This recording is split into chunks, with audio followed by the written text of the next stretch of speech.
Hey all, and welcome back to a new video. Today we're going to be looking at a chess game that I played a couple of hours ago where I managed to really understand my opening for one of the first times in a long time, and I was really able to figure out kind of everything that I need to do. And yeah, we're just gonna get into it. My opponent plays the move d4. I played the move knight f6. My opponent plays c4. This is the most natural continuation of the knight f6 variation, where my opponent would just take as much space in the center as possible. Here I enjoy playing the move e6, which simply is trying to go for a Nimzo-Indian defense. After the move knight f3, I will play bishop to b4, which would pin the knight to the king and disallow him from playing the move e4, which is the whole position. And my opponent decides to let me do that and plays the move knight c3. And after bishop e4, I get into a position that I enjoy a lot, and I have a decent amount of theory in. And we go a little bit farther. My opponent goes with the second best option, which is the move e3. Very, very simple, not committing to a plan just yet. And really the point of the Nimzo is that you're going to attack with either one of these two pawns. Either you're going to play the move c5 or you're going to play the move e5, depending on what your opponent plays. For example, here my opponent isn't really showing their cards yet, so I don't play either of these moves, and I simply don't show my cards either, and I castle my king. Now my opponent decides to show their cards, which is of course a line, and plays the move knight to e2, which is a move here and immediately shows me what they want to do. The point of knight e2 is that while they are blocking their light squared bishop temporarily, they are simply defending this d4 pawn. So that means that the c5 attack doesn't really have that much of power, because if I'm attacking this pawn, the pawn is already defended a million different ways, and there's no real point to do that. So this lets me get enough information to play the move d5. My opponent here goes a3, and this is when I kind of didn't really remember my opening, because every move seemed reasonable. Of course, let's look at the moves that aren't reasonable. They're attacking my bishop. I can't go here because my bishop would be trapped. Simple little tactic there. We can't do that. And the other kind of unreasonable one, but that I was kind of considering, was this move bishop takes c3. And the reason why this is not the best move is because, okay, well, you're treating the bishop for a knight for basically no reason. But I was kind of remembering if this was in my notes somewhere, and I eventually didn't play this move, but I was just kind of considering it.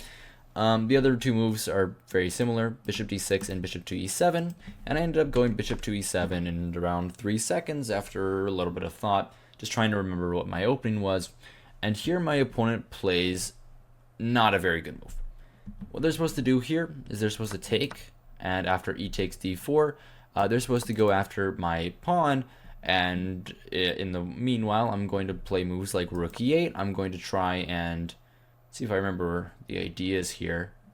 Yeah, there's an idea of c6, knight a6, knight c7, bishop d6, and you eventually just try to get some play on this square, which is an interesting idea. And I was thinking about and I was trying to remember all that, but my opponent kind of shocked me immediately with this move g3, and I was really desperately trying to remember if I had this in my theory, but I couldn't remember the exact right move, and I end up playing a move that I thought was really interesting and really dynamic and was in the spirit of the Nimzo-Indian, but doesn't really work here. What I'm actually supposed to play, and what I was kind of not really considering in that much depth, but after I look at this move, I mean, it makes sense why I should play, is the move d takes c4, which is just taking the pawn.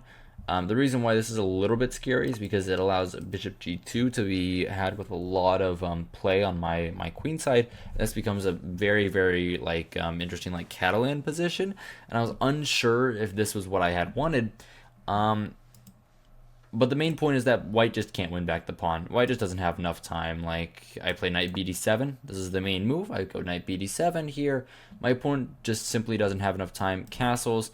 I'm going to play the move c6. And for example, if my opponent goes here, I'm simply going to play the move knight b6. and argue that I'm better in the position. My opponent goes queen c2. You're basically not even attacking the pawn. I can do whatever. The move here is rook b8. Now I'm actually playing b5, and life is good. The pawn is just surviving, which is why I should have taken. But instead, I go for a little bit of an interesting line with the move c5. And here I was like, okay, you know what I've got going on? I've got a lot of play in the center, kind of a complicated position, and my opponent is going to have to think here.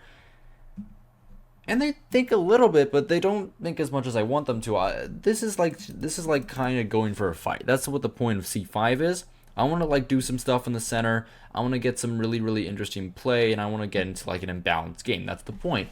But my opponent isn't really having any of that. Just plays the most normal move, bishop g2, in like 20 seconds, which is kind of the point of this move c5. And here I'm definitely on my own. I don't have any theory anymore at this point, and I have to figure out what I'm supposed to do. And I thought of a decent idea. Here, still the best move is d takes c4, and going for knight b6, knight d7, knight b6. But I wasn't really about that, so I didn't want to play that. And instead, I thought of a different idea, which is this move c takes d4. And the idea is that, okay, after e takes d4, I'm just simply going to probably develop my knight. I don't know, c takes d4, I'm going to take back with the pawn, I thought. And I'm like, this pawn is kind of a wedge in the position. I know it's an isolated queen's pawn, but I was just like, you know what, I don't really see what my opponent has here. Actually, my opponent has a lot after knight f4. Black is in a decent bit of trouble. But instead of taking back with the pawn, which is obviously the right move, another option I have after taking back with the pawn, by the way, is d takes c4 again. And even if I'm losing the pawn in this line, which I am after queen a4, I can't really hang on to this pawn for very long. Like if I go queen c7, I mean, there's already like bishop f4, right? And there's no real way for me to hang on to the pawn. Even if like this happens, then my opponent has the isolated queen's pawn, and black is doing pretty well. But instead of that, my opponent takes back with the knight, and this immediately allows me to do some very, very silly things that I wouldn't have been able to do otherwise. Fortunately, I don't do the silly things. I play very normal. My move already planned to play knight c6 in 6 seconds.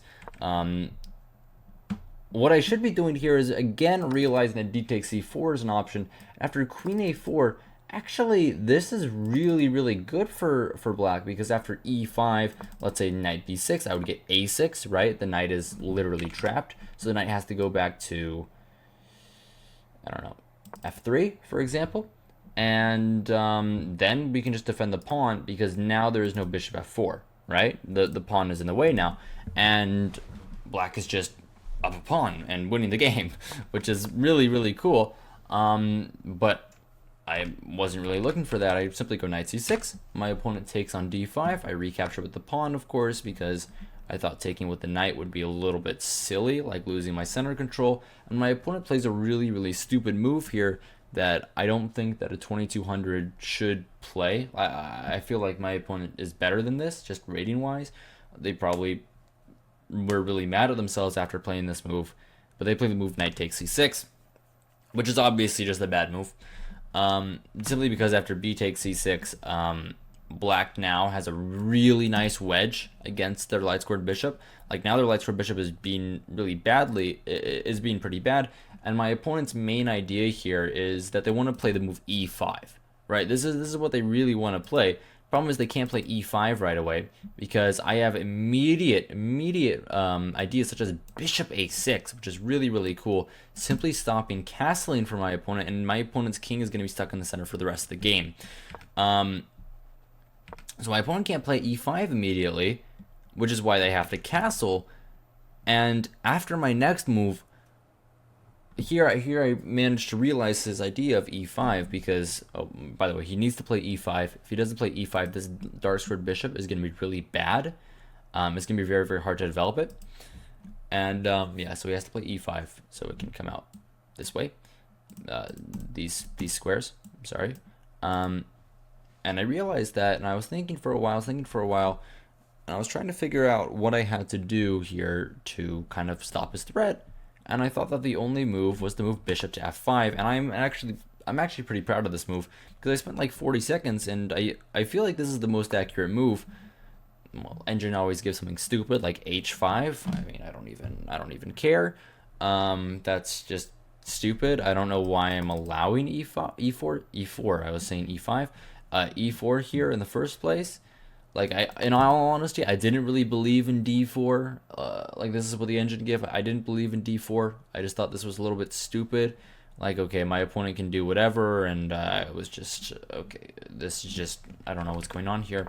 So it's like, okay, I stop e5, I stop e4, and now black is just better. I thought black was like pretty, like, considerably better, like minus 0.3 in this position, because I was like, oh, well, my opponent has a tough time developing this bishop. This bishop is also kind of out of play, and this knight is not going to have the best time getting into the game, but it's probably their most active piece with moves such as this, with moves such as this.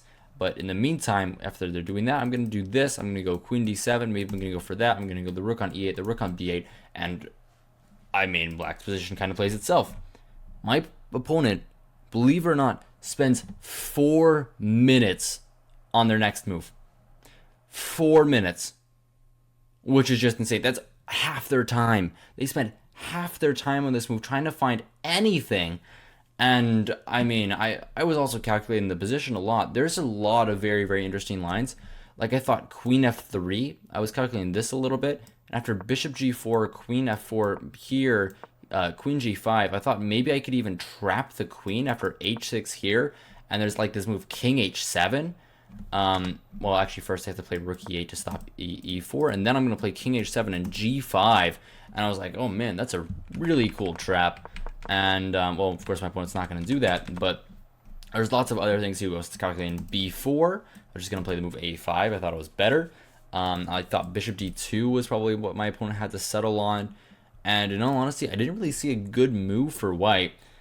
My opponent spends the time, by the way, the top engine move here, a little bit crazy, is to move e4 anyway. It's just losing the pawn, and actually white has enough play to justify this. After d takes e4 and queen a4, I would actually just be losing my pawn back, so I can't do that. And after knight takes e4, bishop takes e4, bishop takes e4 here, they still have queen a4. And after this move, my opponent has enough play. After, well, rook d1 works, but rook e1 just wins the pawn. So my opponent would have enough play there, but that's hard to see. And I guess my opponent was maybe calculating that, but that's pretty difficult.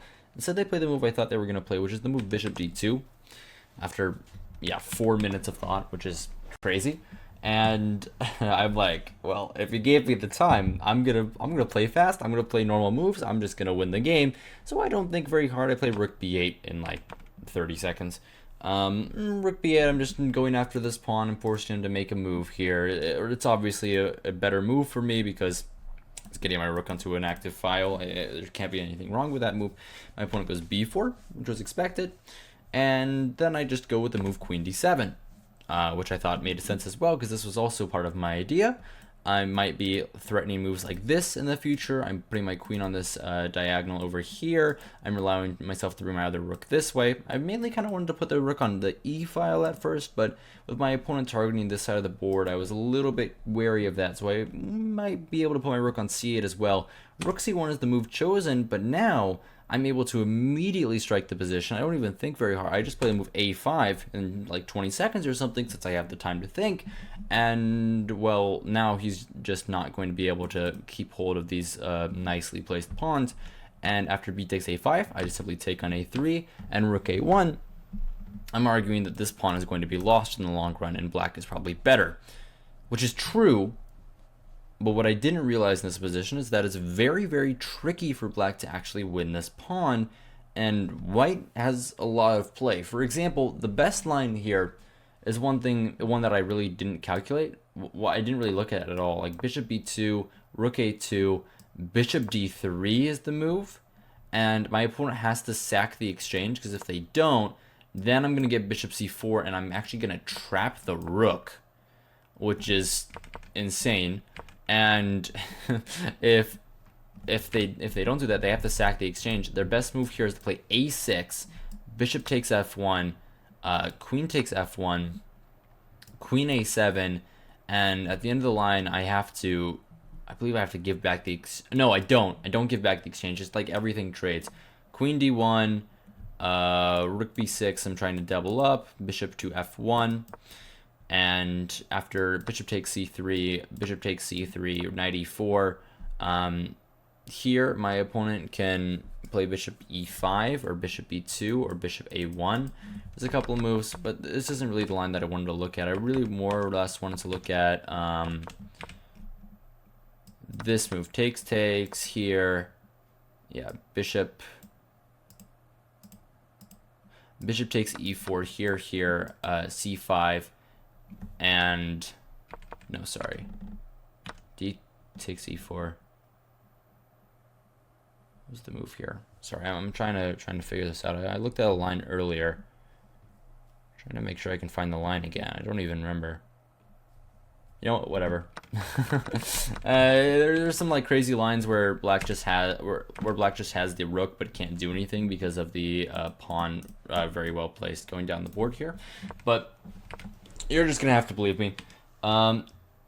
I don't find bishop b2 because I just thought, why am I putting my bishop there? I don't want to trade off the bishop pair, and I end up playing the move bishop to b4, which I thought made a decent amount of sense as well. But now white is actually better here, and the fact is that even if I'm targeting this pawn, and like I thought I had some pressure here, I don't have enough, and my opponent's next move actually was really, really good. He played the move queen a4, which is good because this allows me from playing the move knight e5, which is what I wanted to do originally, exploiting this pin, but now I can't do that. Knight e4, sorry. Now I can't do that because, of course, takes, and then you take back, and white would be up a piece. So I couldn't do that, and I had to think pretty carefully, and I make a wrong decision here. But really, the decision was made based on the fact that my opponent just doesn't have any time. So I played bishop takes c3. And I'm like, okay, well, I'm putting my knight on e4. My position is probably not that bad. What I'm going to do next, I'm just going to, I don't know, put my knight here in some lines. I'm going to put my knight here. Maybe I'm going to put my knight at this square. There's so many squares for my knight to go to, and I didn't really think my opponent had the right methods of dealing with it. And in fact, there's a lot to think about here, which is why my opponent isn't really able to make too quickly of a move. And they have to play bishop takes e4 again. After bishop takes e4, f3 here, let's say they would have queen d4 in this line, so we're not playing that. We're going to play bishop f5. And actually, this is really bad for black. White is just going to promote the pawn. You know, sometimes it happens. You can't win them all. This is not even saving it somehow. How is this not saving it, actually? I mean, this looks like it's saving it. Rook fb1, bishop c6. Well, I guess then there's that move, so I don't know. No, I am not going to go too far into this. But either way, I just thought this was good for me.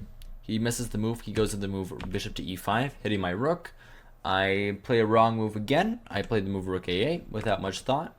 And after move a6, I'm realizing here that, okay, my opponent's just not going to have enough time to fix this position, and I simply attack his bishop, and the game ends here. Rook fe8, and my opponent loses on time. I know it doesn't show it, but I added some moves afterwards. Like here, this is when the game ended. This is when the game ended. I don't know why it's not showing that. Can we show it, please?